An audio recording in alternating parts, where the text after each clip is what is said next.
Bradesco. Entre nós, você vem primeiro. Boa noite. Boa noite. Até o ano de 2029, todos os postos de combustíveis do Brasil serão obrigados a instalar dispositivos antifraude nas bombas. A medida foi determinada pelo Inmetro. No ano passado, no estado de São Paulo, mais de 750 bombas apresentaram irregularidades que podem ter prejudicado os consumidores. Nem sempre, quando abastecemos o carro, estamos de olho no visor da bomba. Muito menos se a conta entre o preço do litro bate com o valor da conta. Depois de constatar várias incoerências, esse motociclista passou a prestar mais atenção. Às vezes a litragem vem até menos, às vezes, né? Parece que você nem abasteceu. Por isso é bom ficar atento. Alguns postos adulteram as bombas para enganar o cliente e lucrar mais. Hoje você bota dispositivos na placa, nos cabos de ligação, aonde for, para só mudar o que é mostrado no display, que é o que é cobrado na hora do consumidor pagar. Então, por exemplo, a bomba lá abasteceu 40 litros e no display aparece 46 litros abastecido. Então é uma fraude digital. Só no ano passado, o Instituto de Pesos e Medidas, o IPEM de São Paulo, fiscalizou 162 postos suspeitos de cometer esse tipo de fraude. Mais de 2.000 bombas de combustível foram analisadas. Em mais de 750 foram constatadas irregularidades. 58 tinham indícios graves de fraude. O IPEM gera um laudo de tudo isso e encaminha para as autoridades competentes, para a Receita, para poder caçar o CNPJ do próprio posto e para a polícia que ela possa fazer a devida investigação criminal. Para tentar impedir esse tipo de adulteração, o Inmetro quer uma modernização de todos os equipamentos. A portaria com a nova regulamentação para as bombas de combustível já foi publicada pelo Inmetro, mas os postos têm cerca de 5 anos para fazer a substituição. Os novos equipamentos foram desenvolvidos com alta tecnologia, capaz de detectar qualquer tipo de fraude, até mesmo aquelas mais sutis que passam despercebidas, mas que acabam mudando o valor na bomba. Esse posto em São Paulo já tem a nova máquina, com dispositivo que registra qualquer tipo de incoerência nos cálculos e acusa o erro. No futuro, os dados poderão ser acessados pelo celular pelo próprio motorista, que acabou de abastecer. E aí quem trabalha dentro da legalidade, ele coloca a bomba porque não tem nada a perder, ele só tem a ganhar. Tem que competir na qualidade e na limpeza do posto. O combate à ilegalidade também depende da atenção do consumidor, que deve acompanhar tudo de perto. Estou sempre atento, com certeza, porque o preço varia muito, tudo que vem a contribuir para a gente gastar só o justo não é menos, é o justo, já está bom para todo mundo. Veja agora outros destaques do dia. O Ministério da Educação admite falha na divulgação do resultado que oferece vagas em universidades públicas. Presidente Lula e governador de São Paulo anunciam obra de túnel para ligar as cidades de Santos e Guarujá. Polícia Federal prende pai e filho suspeitos de vender dados do ex-ministro da Justiça e do presidente do Supremo. Na Argentina, presidente consegue a aprovação de pacote econômico. E o passeio de mais de 200 golfinhos pelo litoral fluminense.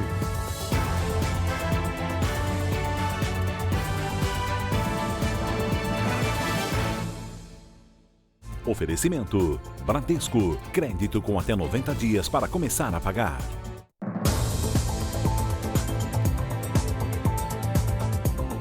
O Ministério da Educação admitiu erro na divulgação do resultado do SISU, o Sistema de Seleção Unificada, que dá acesso às universidades públicas. Na terça-feira, uma lista provisória foi publicada e ficou disponível por quase meia hora.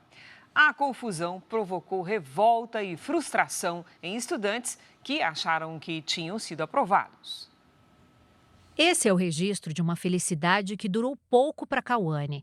A foto foi tirada na terça-feira, assim que a jovem de 18 anos viu no site do SISU que havia sido aprovada para o curso de Ciências Biológicas em uma faculdade pública do Rio de Janeiro. Era a conquista de um sonho após 3 anos de muito estudo e esforço. Eu tinha que estudar, eu tinha que trabalhar, lutar, né?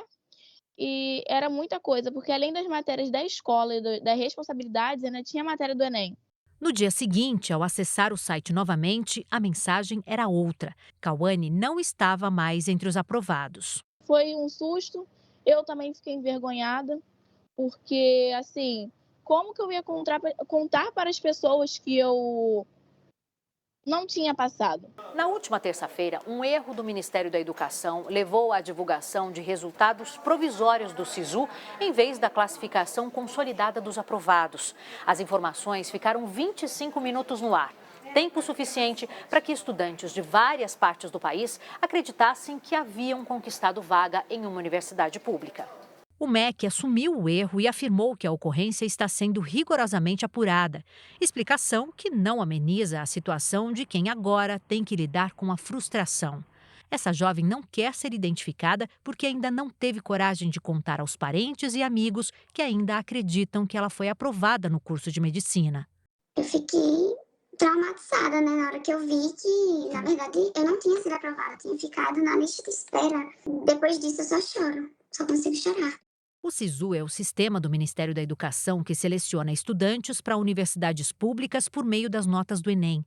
Este ano, mais de 2 milhões de estudantes disputam 264 mil vagas em 6.800 cursos de graduação. Pedro apareceu como o primeiro da lista de espera por uma vaga no curso de Engenharia Elétrica da Instituição Federal Fluminense, mas caiu para a 7ª colocação após o MEC publicar a classificação definitiva.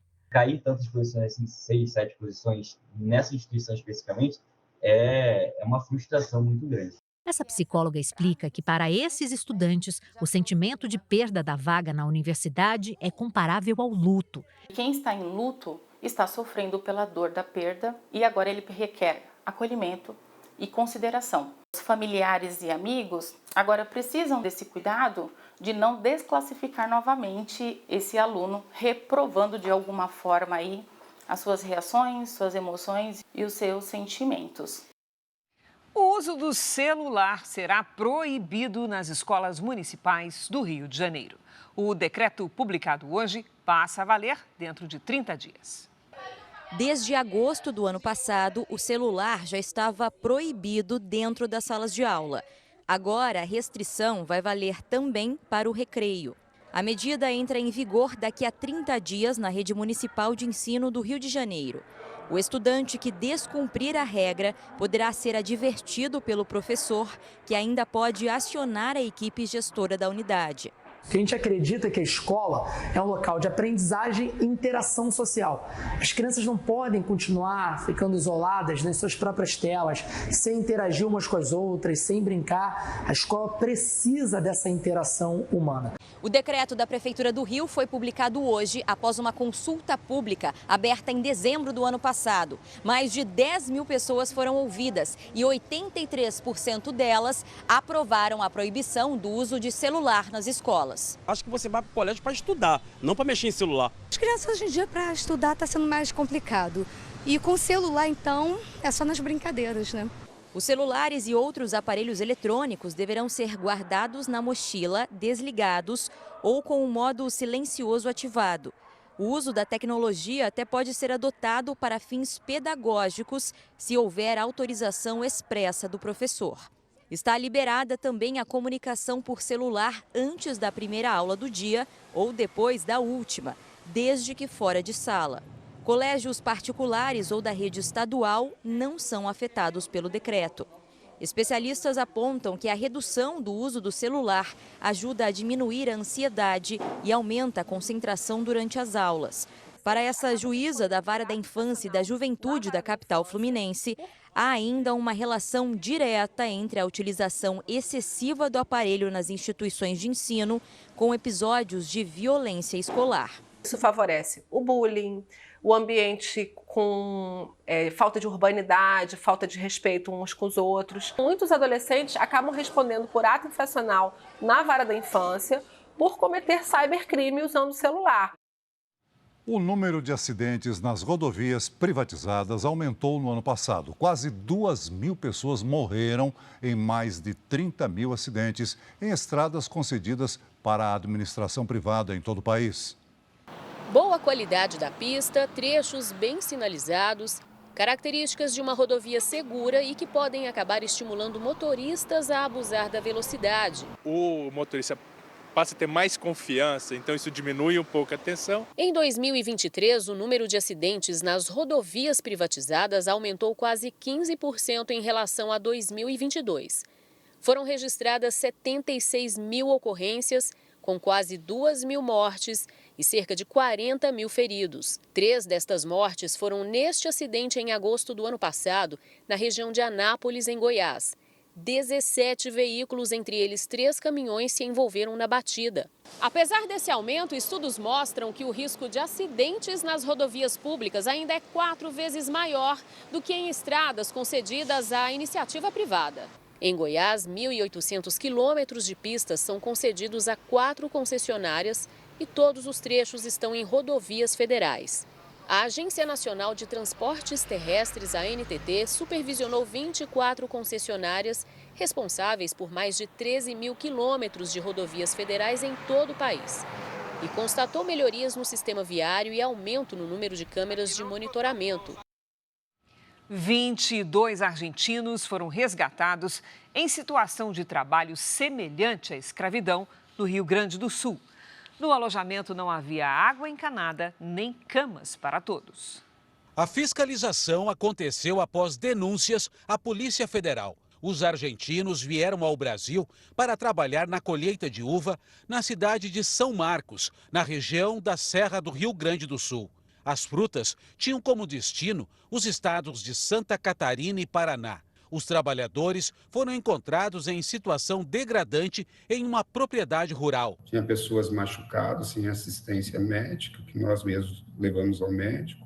Os homens resgatados têm idades entre 16 e 61 anos. Eles vieram da província de Misiones, na Argentina, com a promessa de salários e hospedagem. O recrutador responsável por trazê-los ao Brasil e pela propriedade onde era plantada a fruta também é argentino e foi preso em flagrante. Ele responderá por redução do ser humano à condição análoga à escravidão e tráfico de pessoas. O Ministério do Trabalho e Emprego vai pagar o seguro-desemprego para as vítimas.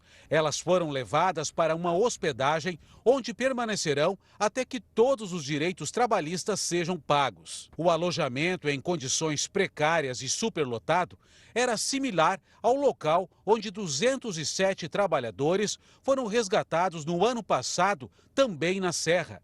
Desde então, todas as vinícolas da Serra Gaúcha passam por vistoria para evitar que novos casos aconteçam. Um menino de 6 anos passou por cirurgia após ser baleado na Baixada Fluminense. Segundo a polícia, a criança estava na rua quando homens que estavam nesse carro passaram e atiraram contra ocupantes de uma moto. Ninguém foi preso. O quadro de saúde da criança é estável. Após 5 anos sem ser avistado, um gavião real foi flagrado no Parque Estadual do Turvo, no Rio Grande do Sul. Considerada a maior águia das Américas, o animal está sob ameaça de extinção. Um cabo da PM foi indiciado por homicídio culposo no inquérito da Polícia Militar que investiga a morte de um torcedor do São Paulo em setembro do ano passado. Rafael dos Santos, de 32 anos, foi atingido na cabeça por uma munição usada para substituir as balas de borracha. A defesa do PM contesta a decisão.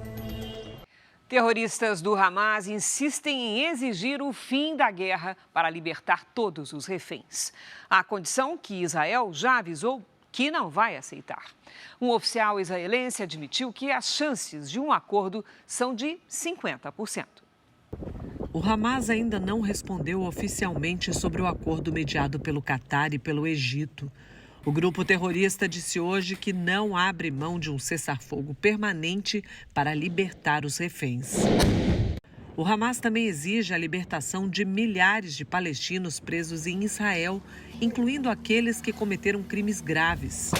Um deles, citado pelos terroristas, cumpre 5 penas de prisão perpétua por planejar 3 atentados que mataram 5 israelenses. De acordo com uma fonte militar, as condições apresentadas pelos extremistas distanciam as partes de um acordo. Apesar dos esforços para conseguir a libertação dos mais de 100 reféns que permanecem na faixa de Gaza, o governo de Israel não admite encerrar a guerra e deixar o Hamas controlar o território palestino. O primeiro-ministro Benjamin Netanyahu já afirmou que não irá aceitar um acordo a qualquer custo, que prevê a libertação de milhares de prisioneiros palestinos e a retirada definitiva das tropas de Gaza. Os detalhes do acordo não foram revelados, mas funcionários do alto escalão de Israel falam em 60 dias de pausa para que os sequestrados possam retornar para casa. O Ministério da Defesa israelense disse que uma possível trégua nos combates no território palestino não inclui o fim dos conflitos na fronteira com o Líbano. Enquanto isso, na faixa de Gaza, os confrontos se deslocam para o sul, próximo à fronteira com o Egito. É para lá que a maior parte dos refugiados palestinos se deslocou. O exército israelense acusa os terroristas de usarem a população civil como escudo. Além disso, dezenas de mesquitas estariam sendo usadas pelo Hamas como depósitos de armas e entrada de túneis. Começa na próxima segunda-feira o julgamento do jogador brasileiro de futebol, Daniel Alves. O atleta é acusado de estuprar uma mulher numa casa noturna na Espanha. Vão ser 3 dias de julgamento no Tribunal de Barcelona. Jornalistas de todo o mundo vão acompanhar as sessões em 2 salas dentro do prédio. O pedido do Ministério Público para que tudo fosse realizado de portas fechadas para garantir a privacidade da vítima foi negado pela Justiça. A justificativa para a decisão é porque o caso é de interesse público. Daniel Alves e mais 6 testemunhas vão prestar depoimento logo no primeiro dia. Outras 22 vão falar no dia seguinte. Somente a declaração da mulher que acusa o jogador brasileiro será dada sob sigilo. Um biombo também será usado para evitar contato visual com Daniel Alves. A Justiça também determinou que testemunhas e peritos não mencionem o nome da denunciante. Entre as testemunhas de acusação estão a mãe da suposta vítima e a prima, que estava na boate. Os policiais que fizeram o primeiro atendimento ainda dentro da casa noturna também vão falar ao juiz. Por parte da defesa está a esposa de Daniel Alves. A modelo Juana Sanz deve sustentar a 5ª versão do atleta para o caso, confirmando que o jogador estava sob o efeito de álcool. Foram muitas as versões apresentadas desde a prisão. Em um primeiro momento, Daniel disse que não conhecia a mulher. Depois, afirmou que esteve com ela no banheiro, mas nada aconteceu. Na 3ª versão, declarou que apenas trocou carícias com a suposta vítima. E depois, em outro momento, assumiu que houve relação íntima, mas com consentimento. A divulgação de um vídeo pela mãe do jogador nas redes sociais, revelando a identidade da mulher, teria acabado de vez com as chances de um possível acordo entre os 2 lados. O Ministério Público espanhol pede 9 anos de prisão e uma indenização de 150 mil euros, o equivalente a 800 mil reais. Já a advogada da suposta vítima quer uma punição ainda maior, 12 anos de detenção. Daniel Alves é acusado de estuprar uma mulher no banheiro de uma casa noturna de Barcelona em dezembro de 2022, mesmo ano em que vestiu a camisa da seleção brasileira na Copa do Catar. O jogador, de 40 anos, está preso desde o dia 20 de janeiro de 2023. O presidente Lula e o governador de São Paulo, Tarcísio de Freitas, fizeram hoje o anúncio da parceria para a construção do túnel que vai ligar as cidades de Santos e Guarujá. A obra é uma antiga reivindicação da população do litoral de São Paulo para reduzir o tempo de travessia entre as cidades. O presidente Lula veio a Santos acompanhado do vice-presidente Geraldo Alckmin e também dos ministros da Fazenda, Fernando Haddad, da Casa Civil, Rui Costa, dos Portos e Aeroportos, Silvio Costa Filho, do Empreendedorismo, Márcio França, Márcio Costa Macedo, da Secretaria-Geral da Presidência, e de Relações Institucionais, Alexandre Padilha. Lula e Tarcísio anunciaram a parceria para o projeto de construção do túnel submerso que vai ligar as cidades de Santos e Guarujá. O túnel vai ter 860 metros de comprimento.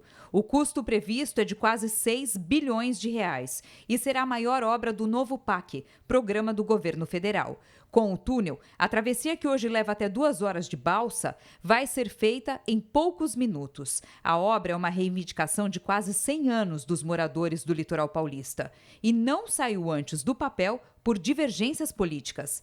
O vice-presidente da Câmara, deputado Marcos Pereira, do Republicanos de São Paulo, elogiou a postura do presidente Lula e do governador Tarcísio de unir forças pelo projeto. É assim que nós vamos reconstruir o Brasil, é unindo os divergentes, porque na divergência nós poderemos construir convergências. A história do Brasil passa por Santos. E hoje o governo federal, mais uma vez, escreve um capítulo nesta história. Lula falou sobre a aproximação com o governador Tarcísio de Freitas. Esse ato aqui significa que nós precisamos restaurar neste país a normalidade. E a normalidade é a gente respeitar o direito à diferença. E eu quero dizer ao governador Tarcísio, eu governei com o Alckmin, eu governei com o Serra e nunca em nenhum momento de 8 anos de presidência eu tratei São Paulo diferente porque eles não pertenciam ao meu partido. E quero te dizer, Tarcísio, você terá da presidência da República tudo aquilo que for necessário. E um porto que vai receber no dia de hoje presentes importantes. E presentes que nascem do entendimento, nascem da parceria, e isso torna esse momento mais emblemático. E talvez eu seja um privilegiado de estar participando desse momento emblemático, de estar celebrando a parceria com o governo federal para entregar para a Baixada Santista algo que era desejado, e os primeiros registros são de 100 anos atrás, o túnel Santos-Guarujá. E nós vamos tornar esse sonho uma realidade. Além do anúncio do projeto do túnel, a primeira visita de um presidente da República à sede do Porto de Santos também marcou o aniversário do Cais Santista. São 132 anos do maior porto do Hemisfério Sul, que está conectado a 200 países e por onde passam 5.000 navios todos os anos. Silvio Costa Filho, ministro de Portos e Aeroportos, destacou o papel do porto, hoje responsável por praticamente 1/3 de tudo o que o Brasil exporta. O porto ele tem uma importância fundamental no desenvolvimento do Brasil, tendo em vista que hoje mais de 30% da corrente de exportação do Brasil passa pelo nosso porto. No discurso, Lula criticou a possibilidade de privatizar o Porto de Santos. Hoje, a administração do porto é feita pela Autoridade Portuária, uma empresa pública que é controlada pelo governo federal. Nós queremos provar que esse porto, com a sua autoridade portuária, vai fazer tanto ou mais do que qualquer empresário faria nesse país. Agora à noite, o presidente Lula participa em São Paulo da filiação da ex-prefeita da capital paulista, Marta Suplicy, ao PT. O repórter Leandro Stoliar está no centro de São Paulo e tem as informações. Boa noite, Leandro. Boa noite, Celso. Boa noite, Cris. Boa noite a todos. O presidente Lula chegou agora há pouco aqui na Casa de Portugal, no centro de São Paulo, para assinar a ficha de refiliação da ex-prefeita da capital, Marta Suplicy. O ato marca o retorno de Marta ao Partido dos Trabalhadores depois de 9 anos. Ela deve ser vice na chapa de Guilherme Boulos, do PSOL, que vai disputar a Prefeitura de São Paulo. A previsão é receber aqui cerca de 1.500 pessoas, mas muita gente teve que esperar do lado de fora. O presidente Lula ainda não falou com o público, mas Marta começou a falar agora há pouco, ainda está na parte dos agradecimentos. No meio da tarde, o presidente Lula visitou a fábrica da Volkswagen em São Bernardo do Campo, na Grande São Paulo. A empresa anunciou investimentos de mais 9 bilhões de reais no país até 2028. No ciclo que começou em 2022 e vai até 2028, o valor investido pela montadora no país chegará a 16 bilhões de reais. Lula destacou a importância dos investimentos da indústria automotiva para a economia brasileira e disse ainda que o mundo voltou a acreditar no Brasil. Cris e Celso. Obrigada, Leandro. O número de queimadas cresceu no Centro-Oeste, inclusive na área do Pantanal. Vamos conversar com a Lidiane Sayuri. Oi, Lid, boa noite. Esse aumento se deve ao fenômeno El Niño? Exatamente, Cris. Boa noite para você. Celso, boa noite. Boa noite a todos que nos acompanham. Goiás é o estado com o maior aumento de focos. São 870% a mais em relação a janeiro do ano passado. No Pantanal, o número mais que dobrou.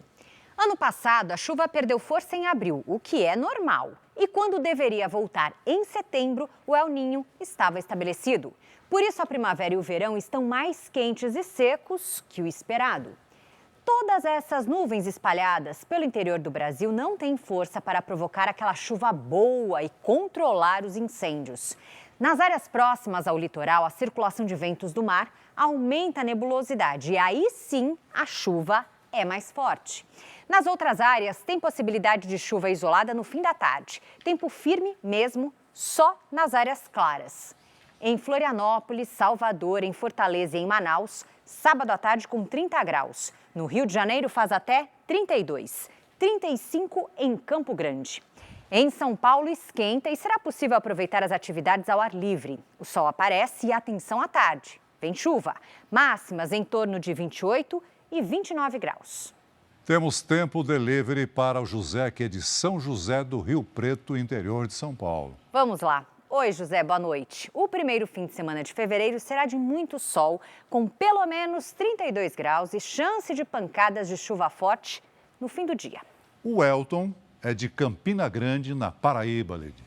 Opa, Elton, boa noite para você. Olha, o tempo segue quente, viu? Por aí tem mais sol do que chuva nos próximos dias. Então, cuide ainda mais da hidratação e abuse do protetor solar. No sábado, máxima de 32. No domingo e na segunda, mais quente ainda, até 33. Mande seu pedido pelas redes sociais com a hashtag #VocêNoJR. Cris, Celso, bom fim de semana. Para você também, Lidy. Valeu, Lidy. Veja a seguir, pesquisa aponta ex-presidente Donald Trump à frente na corrida eleitoral americana. Com mais de 10 mil casos de dengue este ano, a Prefeitura do Rio de Janeiro confirma a epidemia da doença na cidade. Dados divulgados hoje pelo IBGE podem ajudar a evitar que tragédias como as de Brumadinho e Mariana se repitam.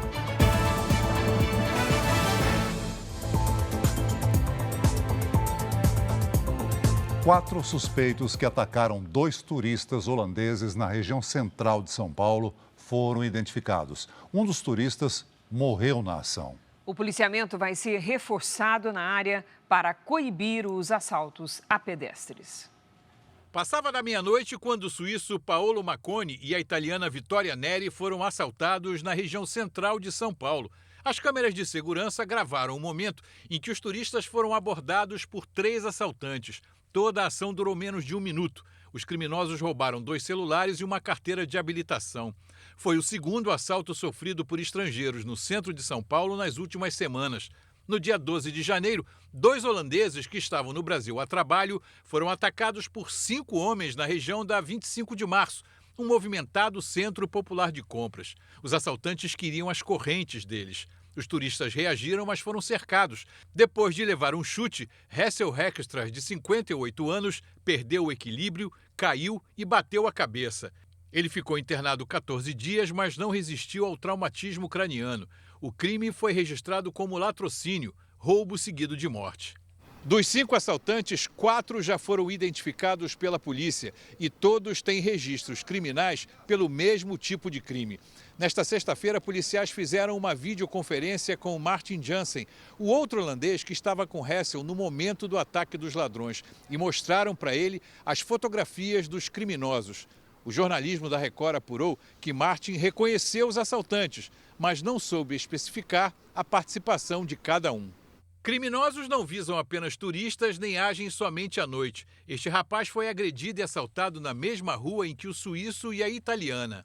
Quase que diariamente acontecem roubos, assaltos, principalmente nessa região aqui da praça, sabe, final de tarde. Às vezes aparece grupinhos. Só no ano passado foram registrados quase 1.500 roubos de celulares de pedestres no centro de São Paulo. Para reforçar o policiamento, o governo estadual inaugurou ontem uma companhia da Força Tática na região e realizou uma operação que prendeu 24 pessoas em flagrante em ruas que concentram usuários de drogas.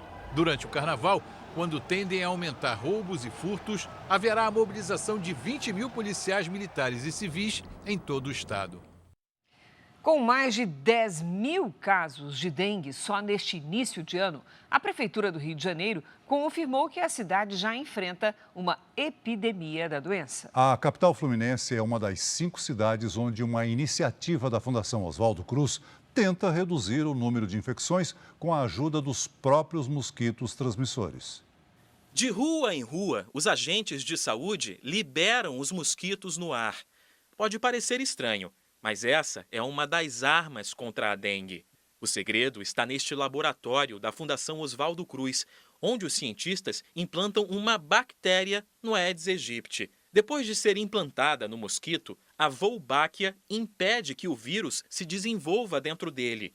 Ao se reproduzir, a fêmea repassa as bactérias para os descendentes, criando uma nova população incapaz de transmitir doenças. Com pouco tempo, 4 a 6 meses que a gente faz de liberações numa determinada área, os mosquitos então tomam conta, vão se procriando, multiplicando, e os mosquitos positivos com a bactéria vão tomar conta ali, vão ficar em prevalência, portanto, vão reduzir a transmissão local de arboviroses, que é dengue, zika e chikungunya. Desde que o projeto começou em Niterói em 2015, a cidade só teve alta da doença em 2018, numa área ainda não atingida pelo programa.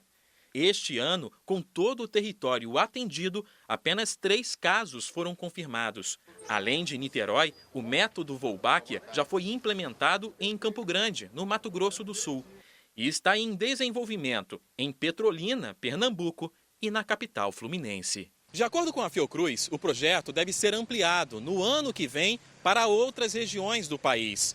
A meta é conseguir proteger 70 milhões de brasileiros em 10 anos. Enquanto isso, o Brasil segue em alerta.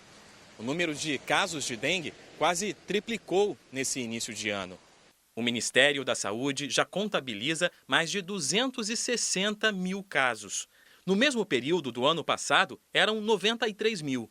Até o momento, 26 mortes foram confirmadas e 173 estão sendo investigadas. Para enfrentar a epidemia de dengue, a Secretaria de Saúde do Rio anunciou hoje um plano de contingência com a abertura de leitos em hospitais para atender os casos graves. E em todo o país, a vigilância continua. Nada de deixar água parada. A população tem que colaborar, tem que fazer a sua parte dentro de casa, evitar deixar locais com poças d'água, com vasilhames e outros utensílios que possam gerar esse tipo de mosquito, né? Pela primeira vez, o IBGE divulgou todas as coordenadas geográficas de endereços do Brasil. Segundo o Instituto, os dados devem ajudar as autoridades a mapear áreas de risco para evitar tragédias como as que aconteceram em Mariana e Brumadinho, em Minas Gerais. O IBGE divulgou hoje as coordenadas geográficas precisas de 111 milhões de endereços informados no censo de 2022. As edificações são divididas entre residências ou estabelecimentos de outras finalidades, como lojas, prédios públicos, propriedades agropecuárias ou hospitais. O estudo deve auxiliar as autoridades a identificar os domicílios expostos a riscos de enchentes e deslizamentos. Os dados podem ajudar também a evitar que tragédias como a de Mariana e a de Brumadinho se repitam. O Brasil possui 67 barragens com alto risco de rompimento, sendo 36 só em Minas Gerais. Com isso, os gestores públicos poderiam, por exemplo, estabelecer rapidamente um plano de evacuação, um plano de ação para essas áreas, para preservar a população. A pesquisa revela ainda dados curiosos, como o caso de 18 cidades no Brasil que tinham, em 2022, mais casas do que gente morando nelas. O município que encabeça essa lista é Arroio do Sal, no litoral do Rio Grande do Sul, com 18 mil residências e apenas 11 mil habitantes. Outros exemplos são Matinhos, no Paraná, e Mangaratiba, no Rio de Janeiro. São cidades turísticas que ficam mais cheias durante os fins de semana e as férias. Outras formas também relevantes de utilizar esse dado é saber, por exemplo, a distribuição de estabelecimentos de saúde, estabelecimentos de ensino, né, de modo a verificar se, por exemplo, há uma área que tem uma maior carência desse tipo de equipamento público. Um destaque internacional: os agricultores da França suspenderam os bloqueios nas estradas do país depois de chegar a um acordo com o governo. O primeiro-ministro do país divulgou uma série de medidas para ajudar o setor, entre elas a revisão de regulamentações ambientais e o aumento do controle sanitário nas importações de alimentos. O pacote anunciado pela França deve custar o equivalente a 2 bilhões de reais. Já na Bélgica, agricultores seguem com os protestos e fecharam parte da fronteira com a Holanda. A Corte Internacional de Justiça, sediada na cidade holandesa de Haia, se declarou competente para julgar a maioria das acusações ucranianas contra a invasão russa. O tribunal ligado à ONU vai decidir se a Rússia deve pagar indenização a Kiev pela guerra iniciada há quase 2 anos. O pedido foi feito pela Ucrânia logo após a invasão em fevereiro de 2022. Apesar da decisão favorável à Ucrânia, a Corte não julgará a acusação de genocídio. Uma pesquisa revelou que, se a eleição americana fosse hoje, o ex-presidente Donald Trump voltaria à Casa Branca. O republicano está 4 pontos percentuais à frente do atual presidente Joe Biden. Os mesmos protagonistas da eleição de 4 anos atrás voltam para uma possível revanche. As primárias ainda estão ocorrendo. Republicanos e democratas não escolheram os candidatos. Mas os 2 principais políticos do país devem se enfrentar novamente nas urnas. Uma pesquisa encomendada pela rede americana CNN revelou que o ex-presidente Donald Trump leva vantagem. Se a eleição fosse hoje, ele teria 49% dos votos. Já o atual presidente Joe Biden aparece com 45% das intenções. 5% dos eleitores disseram preferir uma outra alternativa. Ainda segundo a pesquisa, a rival de Trump dentro do Partido Republicano, Nikki Haley, teria mais facilidade para derrotar Biden. Ela venceria o atual presidente por 52% contra 39% de Biden. A eleição aqui nos Estados Unidos é em novembro. Os 2 principais candidatos ainda têm um grande caminho a percorrer. Trump enfrenta problemas na justiça que podem refletir nas urnas. Já Biden lida com a alta rejeição ao governo. A pesquisa revelou que 59% dos americanos dizem rejeitar o atual presidente, contra 55% que rejeitam Trump. Outra preocupação é a idade de Biden. Se reeleito, ele terá 82 anos quando tomar posse em janeiro de 2025. Enquanto Trump também pode perder eleitores, porque sofre acusações criminais em 4 julgamentos. Entre eles, a tentativa de reverter o resultado das eleições de 2020. O brasileiro Danilo Cavalcante, que escapou de uma penitenciária americana no ano passado, passou pela primeira audiência na Justiça desde que foi capturado. Danilo chegou ao tribunal com as mãos e os pés algemados. O brasileiro vestia um macacão de detento e agora está com os cabelos compridos. Ele escapou de uma penitenciária e ficou 14 dias desaparecido. A audiência de hoje foi sobre os supostos crimes que cometeu nas 2 semanas em que ele ficou foragido, em setembro do ano passado. Veja a seguir: pacote econômico do presidente Javier Milei é aprovado na Argentina. Polícia Federal prende suspeitos de vender dados sigilosos de servidores federais e também de autoridades como ministros do STF e do diretor-geral da PF. No futebol, Corinthians termina a rodada na lanterna do Grupo C do Paulistão.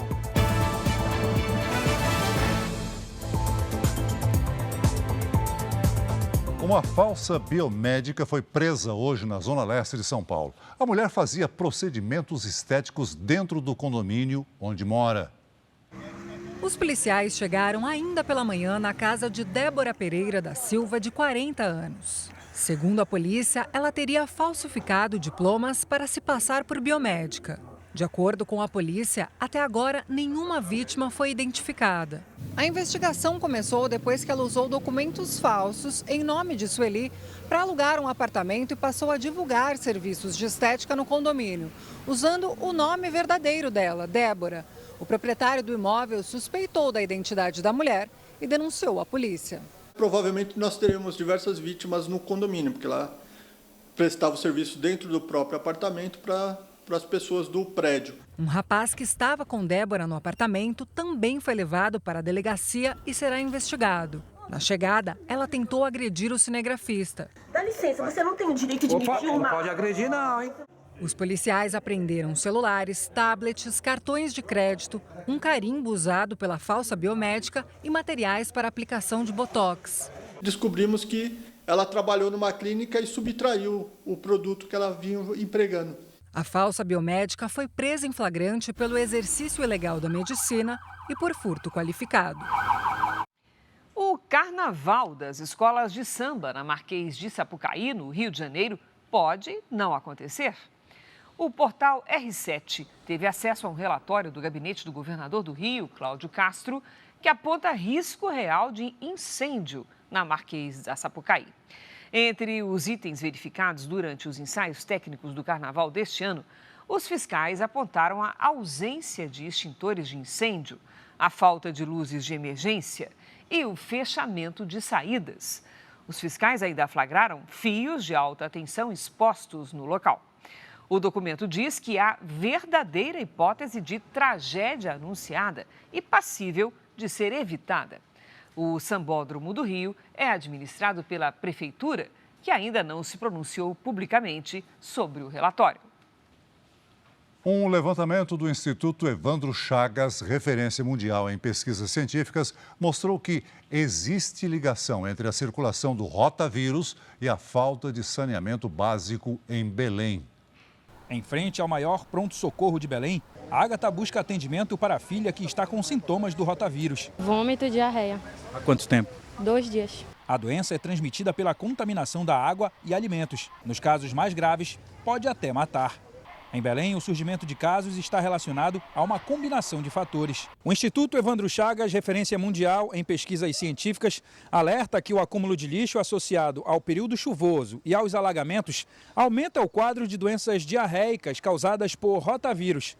Problemas na coleta de resíduos facilitam o contato direto com a água contaminada. Pode potencializar não só para rotavírus, como outros agravos, virais. A gente tem que ter bastante cuidado, porque a população entra em contato com essa água contaminada. Então, tudo isso propicia esse aumento de casos dessas doenças. Amostras de várias regiões do estado são analisadas no laboratório do Instituto. Coletas feitas em canais da capital paraense também são verificadas. A cena é comum em vários pontos de Belém. Lixo acumulado por todo lado. Problema que traz sérios riscos à saúde da população. Em pouco mais de um ano, a cidade será a sede da Conferência da ONU sobre Sustentabilidade e Mudanças Climáticas, mas precisa resolver com urgência a crise do lixo. A Secretaria de Saúde do Pará negou o surto por rotavírus e informou que a notificação não é obrigatória e que não há dados no sistema do Ministério da Saúde. O Banco Nacional de Desenvolvimento Econômico e Social, o BNDES, anunciou hoje medidas que melhoram as condições de crédito para o setor agropecuário. O anúncio foi feito no Rio de Janeiro com a presença do ministro da Agricultura e Pecuária, Carlos Fávaro, e do presidente do banco, Aloísio Mercadante. O banco ampliou programas de cooperativas de crédito com um orçamento de R$2 bilhões e estendeu a vigência até o fim de 2025. A lista de clientes atendidos também foi ampliada. O banco anunciou ainda um aumento do limite de financiamento em até R$100 mil a cada 2 anos. O prazo de financiamento passou para 15 anos para as regiões Norte e Nordeste e para 12 anos para as demais regiões. Vamos agora direto a Brasília, porque a Polícia Federal prendeu 3 suspeitos de invadirem sistemas do governo para roubar e vender dados. Quem traz os detalhes é o nosso colega Luiz Fara Monteiro. Oi, Fara, boa noite. Oi, Cris, boa noite a você, ao Celso e a todos que acompanham o JR. Entre as vítimas estão o presidente do Supremo Tribunal Federal, Luiz Roberto Barroso, o ex-ministro da Justiça, Flávio Dino, e o diretor-geral da Polícia Federal, Andrei Rodrigues. De acordo com a polícia, entre os investigados estão pai e filho que foram presos em Vinhedo, no interior paulista. Eles fazem parte de uma quadrilha que roubava dados de órgãos públicos federais e depois vendia as informações. O acesso ao site criminoso permitia visualizar dados como CPF, endereço, nomes, informações de familiares e até fotos das vítimas. As informações eram vendidas por meio de anúncios nas redes sociais. Cada acesso custava R$ 30 e a quadrilha chegava a cobrar mensalidade, conforme o número de consultas feitas. A plataforma possuía cerca de 10 mil assinantes e recebia em torno de 10 milhões de acessos mensais. Entre os clientes da quadrilha estão facções criminosas e agentes de segurança, que não tinham que pagar pelo acesso, mas precisavam enviar a comprovação da identidade com foto da carteira funcional. Com isso, os criminosos passaram também a ter o cadastro de milhares de policiais. A Polícia Federal acredita que os suspeitos podem ter arrecadado, desde 2020, cerca de 10 milhões de reais com o esquema. A Justiça determinou o bloqueio de 4 milhões de reais das contas dos investigados. Além de pai e filho, outro suspeito foi preso em Caruaru, Pernambuco. As penas para os crimes de invasão de dispositivo informático, lavagem de dinheiro e organização criminosa podem chegar a 23 anos de prisão. Depois da operação, o site foi tirado do ar. Para saber mais notícias de Brasília, é só você acessar o r7.com. Voltamos a São Paulo com Cris e Celso. Obrigada, Fara. O pacote de medidas proposto por Javier Milei foi aprovado hoje na Argentina. Uma das medidas prevê que o presidente possa governar por decreto e, assim, contrair dívida externa sem a aprovação do Congresso. Mas Milei precisou abrir mão de praticamente a metade das propostas para conseguir apoio dos parlamentares que não são da base dele. Do lado de fora do Congresso, manifestantes estavam ansiosos.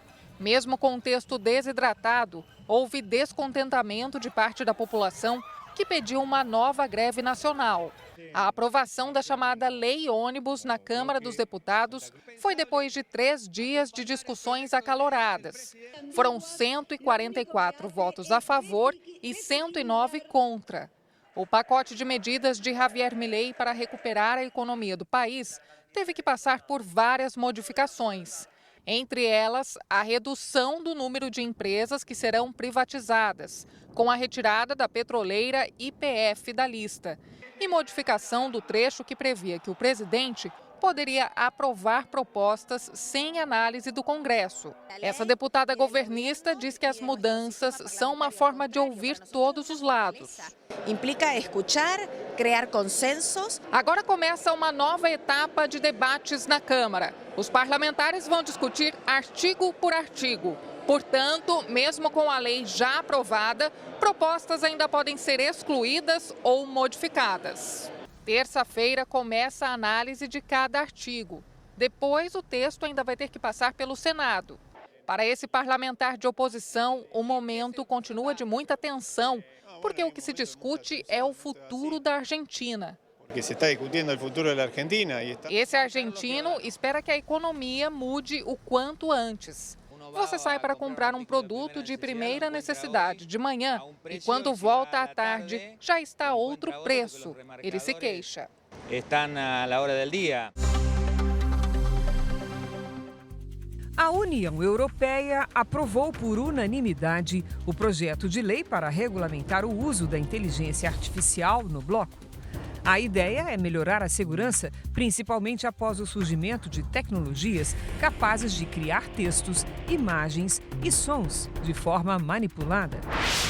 Um incêndio provocado por uma explosão de gás no Quênia deixou 3 mortos e 280 feridos. Moradores denunciaram o armazenamento ilegal de combustíveis e acusaram as autoridades de negligência. A polícia de Londres procura pelo suspeito de jogar substância corrosiva nas pessoas nas ruas. Ao menos 9 ficaram feridas. Também na capital da Inglaterra, motoboys realizaram uma manifestação para pedir melhores condições de trabalho. Eles paralisaram as entregas por 5 horas e recusaram as solicitações feitas nos aplicativos de entrega. Futebol. O Corinthians anunciou a contratação do atacante Pedro Raul. Ele é a nova esperança do time que está fora da zona de classificação do Paulistão e sofreu mais um protesto de torcedores no centro de treinamento. Um protesto violento no Corinthians. Revoltados com a má fase do time, torcedores atiraram rojões na porta do centro de treinamento.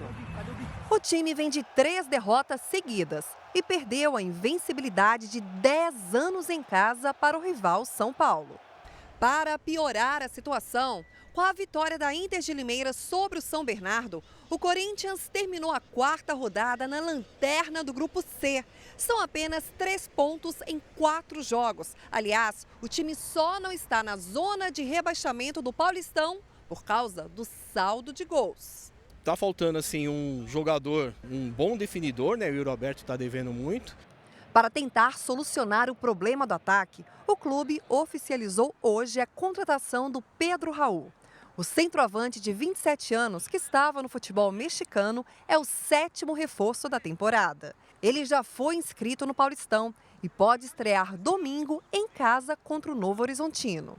Eu, por mim, já quero jogar, né? Mas a gente entende que tem todo um processo aí, tem o pessoal da parte física, tem o pessoal da parte técnica. Vou torcer para o quanto antes eu poder estar estreando.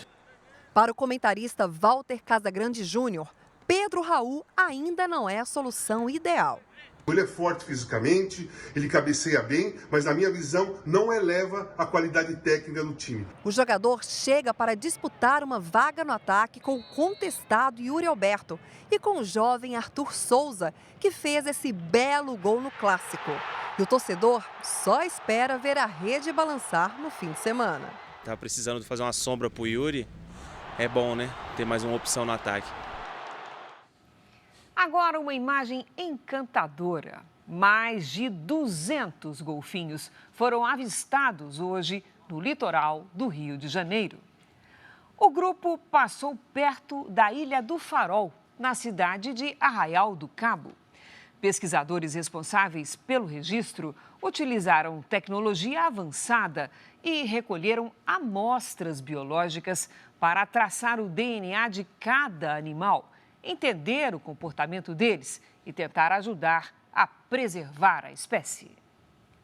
Essa edição termina aqui, à 00:30 tem mais Jornal da Record. Você fica agora com as emoções de Jezabel.